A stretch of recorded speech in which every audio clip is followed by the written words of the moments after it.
భారత మాజీ క్రికెటర్ నమన్ ఓజా కుటుంబం తీవ్ర విషాదంలో ఉంది. ఓజా తండ్రి వినయ్ కుమార్ ఓజాకు 7 ఏళ్ల జైలు శిక్ష పడింది. అంతేకాదు వినయ్ కుమార్కు 14 లక్షల జరిమానా కూడా విధించారు. మొత్తం వ్యవహారం అక్రమార్జనకు సంబంధించింది. నమన్ ఓజా తండ్రి వినయ్ కుమార్ ఓజాకు అవతుల్ 2 అదనపు సెషన్స్ న్యాయమూర్తి 7 ఏళ్లు జైలు శిక్ష, 14 లక్షల జరిమానా విధించారు.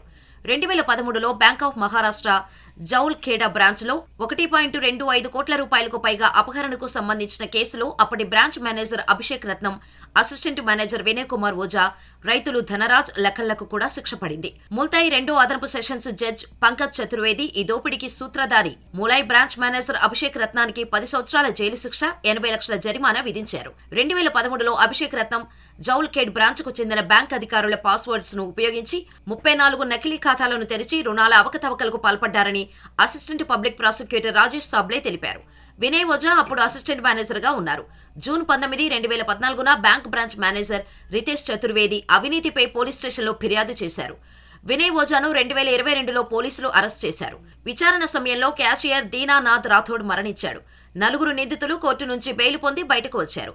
కోర్టు మంగళవారం శిక్షను ఖరారు చేసింది.